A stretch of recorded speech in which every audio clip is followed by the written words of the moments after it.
Good morning, my dear friends. Today we'll be studying the lesson Age of Industrialization. See, here you see a lady in the picture, and this topic is Dawn of the Century. It was like Age of Industrialization, meaning basically they have compared it. See, here also you see the picture of like a magician. See, Aladdin's story, he was like a magician, like he had the jinn in his hand. So, also an industrial worker, he was also like a magician. With the switch on of the button, he could get the product out. But to tell you the truth, everything was not overnight, it didn't change. See, industrialization, yes, I agree, it changed the way you would manufacture the goods. But then, when the machines were invented, not everyone would purchase the machines. Understand? So, in this lesson, we are going to study how and with what pace the industrial change took place. See, in England, though the markets were changing, the area of the markets were changing, it was becoming international. The guild restrictions, guild meaning the traders dealing with a single product, they would not allow the new younger persons to enter the market. So naturally what would happen is these people wanted to enter the market, but they had roadblocks. So what they started doing is they started taking the material to the villagers. So the villagers, between the sowing and the harvesting time, they had lots of time, free time, where they could make more money. And the weaving of the cloth, see here a lady is weaving the cloth and an elderly lady is the whole family is involved in weaving of the cloth. So this is early form. It was not done on machines, it was done by hand. So though machines were being invented, it was still that old form, the traditional form of weaving of cloth was still being done. So when I'm talking about cotton cloth, there were other things also, other materials also, which were still being done by hand. So here, see, as per the new word says, indicating the proto, meaning indicating the early or first form of something. So what is proto-industrialization? Proto-industrialization meaning early form of industrialization. So please underline this second paragraph. It comes as a 1 mark question, or sometimes it comes as a 3 mark question. So what is proto-industrialization? The early form of industrialization is proto-industrialization. Then you can study the paragraph here and you can include it in your answer. In the 17th and the 18th centuries, the merchants from the towns of Europe began moving to the countryside, and all this history, but naturally you have to write on the story. So these two paragraphs, the third and the fourth paragraphs, you can study and you can include it if it comes as a 3 mark question. But if it comes as a 1 mark question, you just have to write the early form of industrialization is known as proto-industrialization. Got it? I hope you have understood it. Now, with the markets becoming international, see, London started expanding, but please remember, London did not have any industry. London did not have, it was Manchester, all these areas, Liverpool and all, they had industries, but London did not have industry.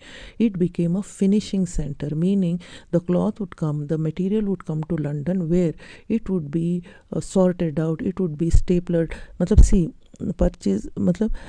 Like cleaning of giving the finishing touches to the cloth, or it became a place where market started blooming, but manufacture was not being done in London. So London came to be known as a finishing center. Underline this. Okay, the last line of the second paragraph. So London became a finishing center where give and take, or purchase and sale of goods, started taking place. And naturally, when you are purchasing or selling of goods, naturally it becomes a finishing center where you try to make the good look more beautiful also. So coming up of a factory. See, factory, if you see here, see how beautifully it has been painted by C.E. Turner. C.E. Turner has painted the factory like something magical is happening. See, something new comes up. As children, your parents used to take you to a new place. See, imagine you would go to the museum. You would look in awe at the things that would be kept on display. Bhai, kitna, it's so beautiful and all that. So just imagine in the twilight, in the evening light, when the factory lights would all be on, happen, and a parent would take the children to see the factory. The children would be in awe कि भाई there is magic happening inside.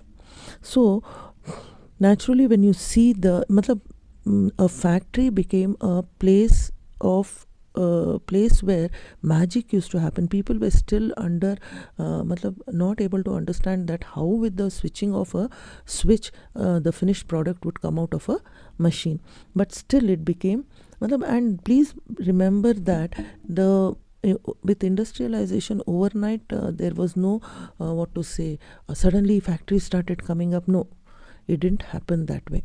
Factories, they started coming up at their own pace. That I'll explain to you afterwards. See, there's one thing here. See, the series of inventions in the 18th century increased the efficacy of each step of production: carding, twisting, spinning and rolling. They enhance the output of the worker, enabling each worker to produce more. Previously proto-industrialization meaning whole family would be involved in manufacture of the good. But when the factory came up, there would be different halls for weaving, for carding, for sorting, all these things. Each department was given a particular work. That department was not involved in the other department. If they had to clean the cotton, they were involved only in cleaning of the cotton. They were not involved in weaving or spinning of the thread. Okay, so this increased the production. That is why we call it industrial revolution, meaning it revolutionized the way the goods were being manufactured. See here, you please underline this. Richard Arkwright created the cotton mill. This will come as an objective. Okay, see how he created the cotton mill, meaning increase the production of the cotton cloth. See, when you look at this picture here, Industrial Manchester by M. Jackson, meaning chimneys blowing smoke came to characterize the industrial landscape, but you don't see 100 chimneys here, one or two. This is very important idea, because it did not overnight you did not see the whole landscape changing. Yes, you'll see many chimneys here and all that, but overnight the method of I'll tell you, the method of manufacture of cloth remained traditional. It was not done by machines, but the way it was being manufactured changed. Meaning, previously, like I told you, a family would be involved in manufacture of the cloth, but here a factory was involved. See, like cleaning of cotton, 100 workers were involved. Spinning of the cotton into thread, 100 workers were involved. So this was way. But though it was done in a traditional way, the weaving, it was done on wooden weaving machines only. 100, 200 workers were involved in weaving of the machines, weaving of the cotton cloth. But it was done in a traditional way, but in a factory setup. Now you got it. So machines were not adopted overnight. Machines were being invented, but they were not adopted overnight. But the method of manufacture of the cloth underwent the change. But not everywhere the method of manufacture underwent a change. See, the more dynamic industries in Britain were clearly cotton and metals. Cotton, there was a demand for cotton all over the world. So naturally, when there was a high demand for cotton cloth, you had to change the way you would manufacture the cotton cloth. Got it? So there was a change in the method of manufacture. Metals, the means of transport, communication, all was undergoing a change. See, like laying of railway lines. For laying of railway lines, naturally you need iron lines and all that. Then you needed tools which were made of iron. So metals started undergoing a change. So the method of manufacture of metals also underwent a change. But one thing is, second point, see, the new industries could not easily displace the traditional industries. See, proto-industrialization was in its place.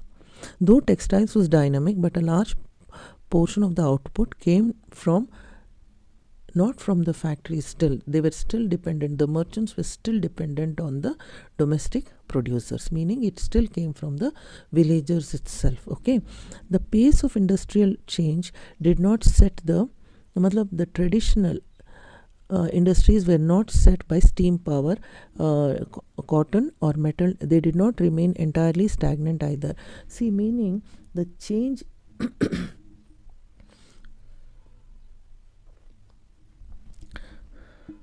food processing, building, pottery, glasswork, all these traditional industries, they did not change along with the cotton and the metal industries. They were the same thing. See, even today you see the glasswork industry. It is still the same. It is not undergone, it is not being done by the machine. It is still done by hand. And this one, what to say, the artisans, their tools changed, but their method of manufacture remained the same. Technological changes, fourth point, see. Technological changes occurred slowly. They did not spread dramatically across the industrial landscape. See, technological changes did occur, but they were not accepted readily. See, just imagine when the mobile phones came into the market first in 1980s. Not everyone purchased the mobile phone. They said it will be there only for a few years. People still depended on the landlines. But now you see landlines are nowhere there. Mobile phones have totally, and they have become an Android variety, and you have the whole library in your hand. The technology, today it is 2026. But when it came in 1980s, the mobile phone, not everyone had it. So you see, the change was slow but steady, but not at first not everyone accepted it. Same thing here also. No, not everybody accepted the industrial change. Take for example, see, when James Watt, he improved the steam engine. Please underline this, okay? It will come as a objective. James Watt improved the steam engine produced by Newcomen, okay? He proved that steam can be power. But then his friend Matthew Boulton Matthew Boulton, please underline this also, it will come as an objective. Matthew Boulton, what happened? He put all his wealth in improving manufacturing of the the machine that James Watt had improved. But for nearly 2 to 3 years, no one were willing to purchase it. Only when they were ready, they were convinced that it is not going to be a burden, the industrialists started purchasing it. Why? Because what happened is sometimes the inventor himself wouldn't know how to repair a machine. So the industrialists if you are an industrialist, you purchase a machine for 10 lakhs. You want to run it 24/7, 365 days so that you earn a profit of nearly 30 lakhs. Now, if the machine breaks down, you will incur a loss. And if no one knows how to repair the machine, gone case. So that was the idea. That's the reason the industrialists the factory owners did not openly accept the technology, still depended on the traditional method of manufacture. Okay, so the traditional, in olden times, a factory worker was still a craftsperson and a laborer, and he still worked on the traditional machines. But when the new technology was being introduced, he became for a short period of time he was an unskilled laborer, but over a period of time he did become a skilled. We are going in for the next topic, that is hand labor and steam power. What is the meaning of hand labor? See, the product that is produced by hand. So here we were discussing that machines were taking over, doing the work of manufacturing. But please remember, all was not done by machines. There were some products which were still preferred to be done by hands. Like, see, in England, the aristocracy needed unique things, like, see, perfumes. Everyone didn't take the same amount type of perfume. Every aristocrat wanted his own blend of perfume. And print culture. Printing of books had still not gained popularity. Books were still handwritten, the edges were painted, hand painted and hand bound. So these were the unique manufacturing on machines, manufactured goods on machines were for the colonies. And then hand labor was in demand, particularly during the Thanksgiving and Christmas, where gifts were being exchanged.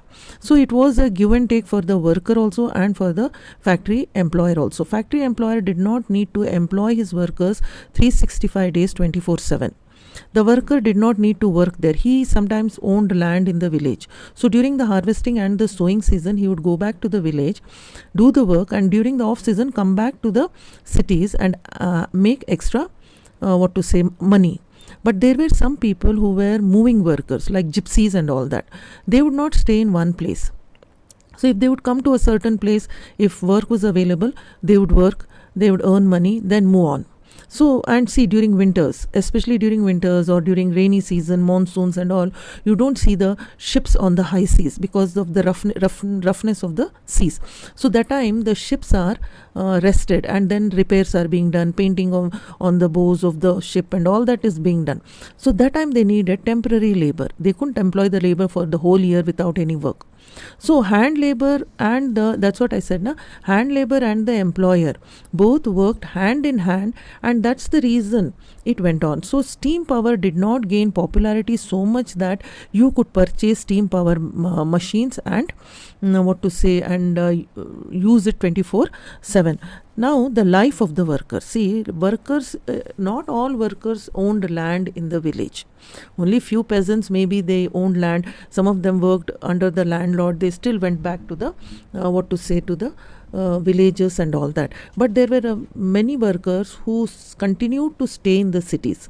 Their life was, see, you see in the picture how they are huddled. The families are huddled together in the harsh winter of England.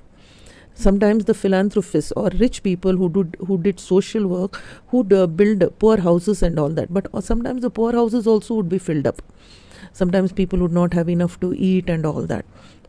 So hungry, houseless, these workers used to find very hard life. They also had a hard life. And secondly, see, that time factories did not have job security. Now you have job security. If you have to make a worker resign, the factory owner has to give at least 3 months notice. 3 months wages he has to give.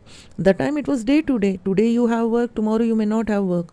So naturally the worker also suffered. It was not an easy thing. Today industrialization has come, we have got machines, everything is rosy. Certainly not.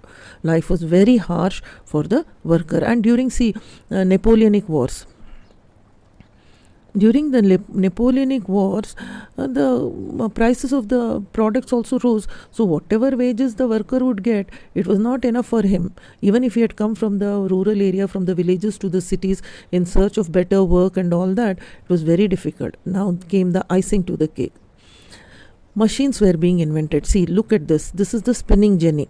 Spinning jenny, what it used to do is, see, one woman could turn one spindle. So many women were employed. Women used to be employed for cleaning of the cotton, making of spindles, packaging.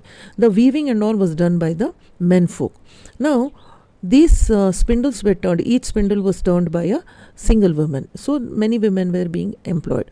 Now when the spinning jenny was brought into the market, it unemployed 8 women workers. First of all, life was hard, plus the machines. See, unemploying 8 women workers, and that's the reason. See, this is a very important question. Why women workers attacked the spinning jenny? When spinning jenny was introduced, the woolen industry, women who survived on hand spinning began attacking the new machines. This because they were getting unemployed. Samjhe, this is a very important question. Please mark it, okay? Now, but one thing is, work was available.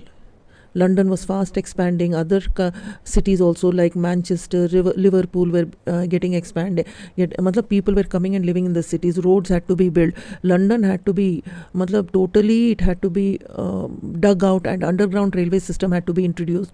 New tenements had to be built. So that time work was available. Workers were needed, and more people started moving towards London in search of work, and they got work. Though London did not have any important industry, but still work was available. You could work as a shopkeeper's assistant. You could work as a runner meaning one person who runs from one shop to another purchasing goods and all that. Ladies in waiting. Jobs were available. It is not that always it didn't paint a dark picture, but still. Now coming to the most important thing is colonies. Now India, we have been having a monopoly of cotton goods.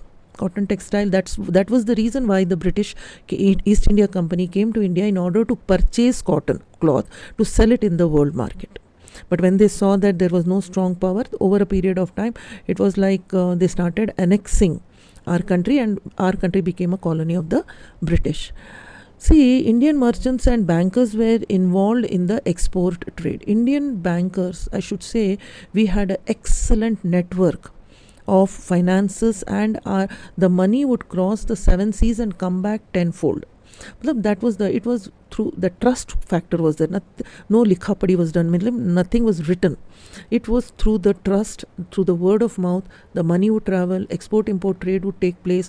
Basically, Surat, Hooghly, these were the ports through which most of the businesses used to take place.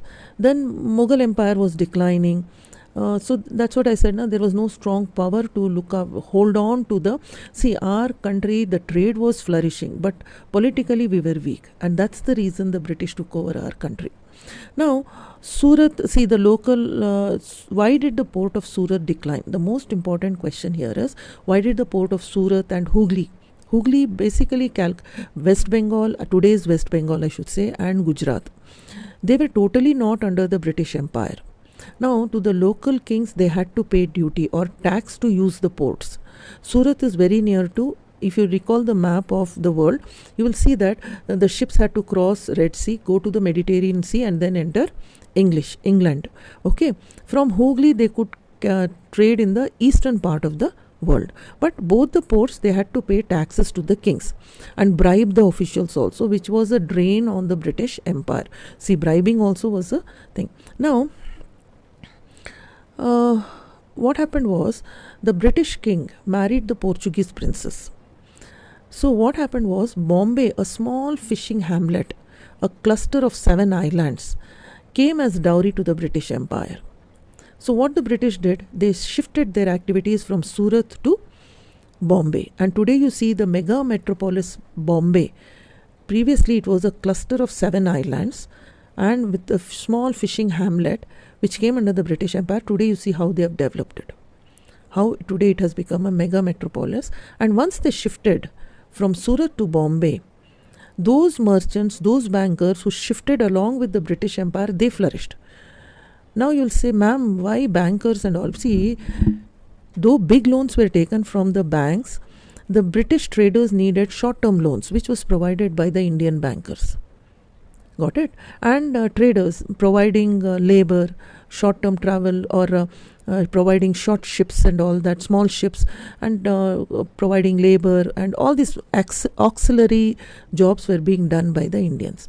Big trade was handled by the British Empire, but auxiliary trade was handled by the Indians for finding the labor, finding canteen facilities, food facilities. All this was being done.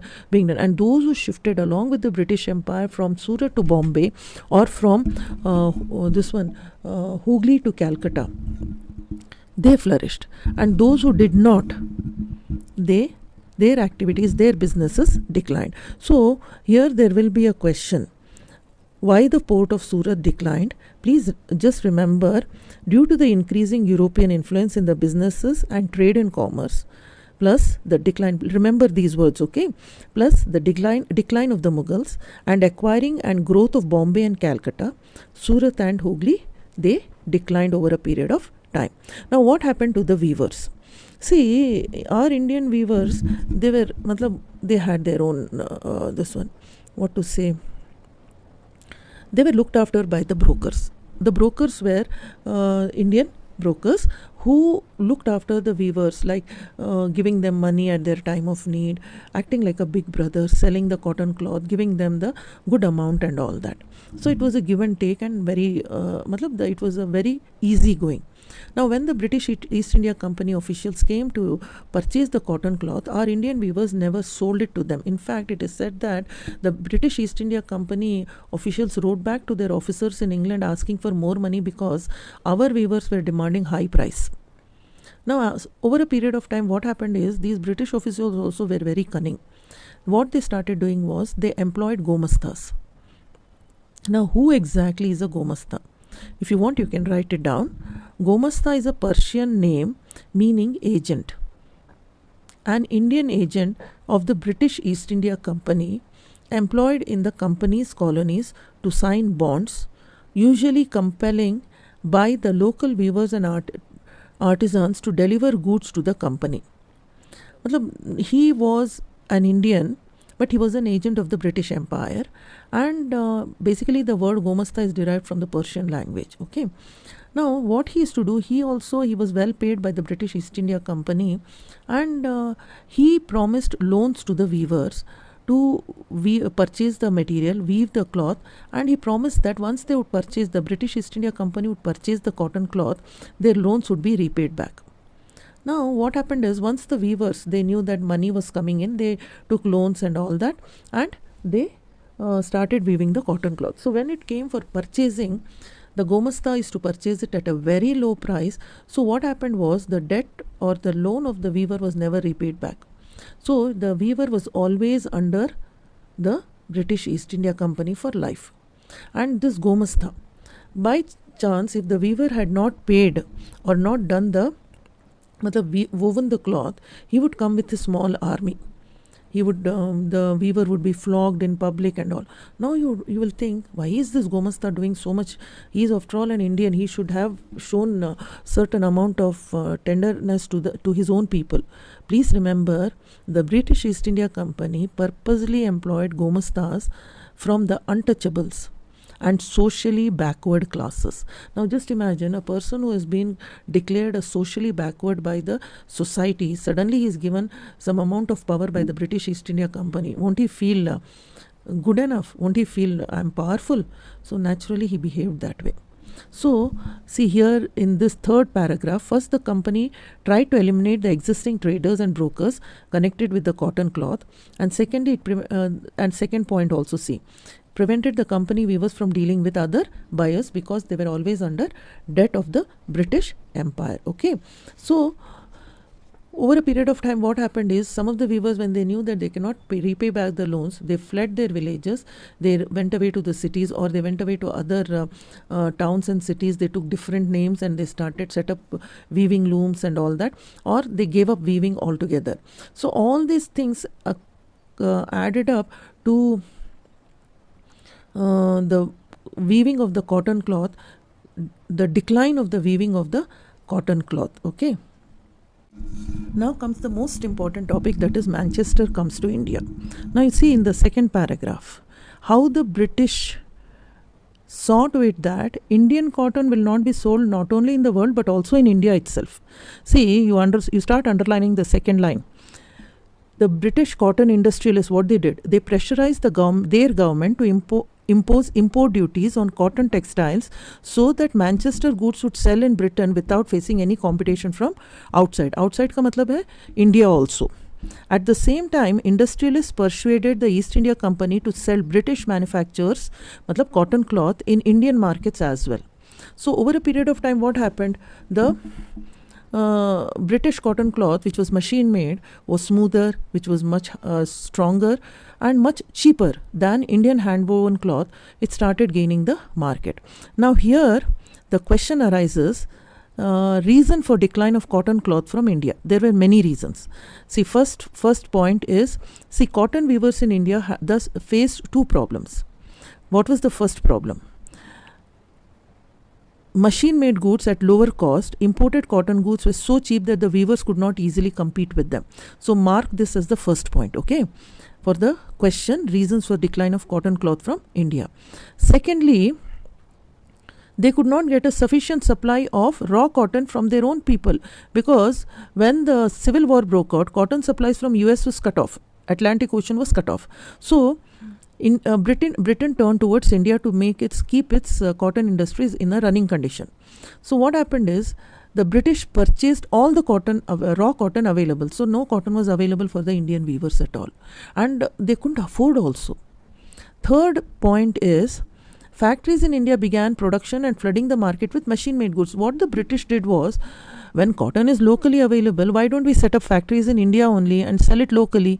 So they used to take away cotton at negligent prices and sell the cotton cloth woven at 10 times the price. And over a period of time, the decline of cotton cloth which was woven in India was totally gone. So you have 3 points here. See, first point is this paragraph. Cotton weavers in India face two problems. This is the first point. Read through the paragraph, okay? The second point is, Civil War broke out. That is the second point. And then the third point for the question, again I'm telling you, reasons for the decline of cotton cloth from India.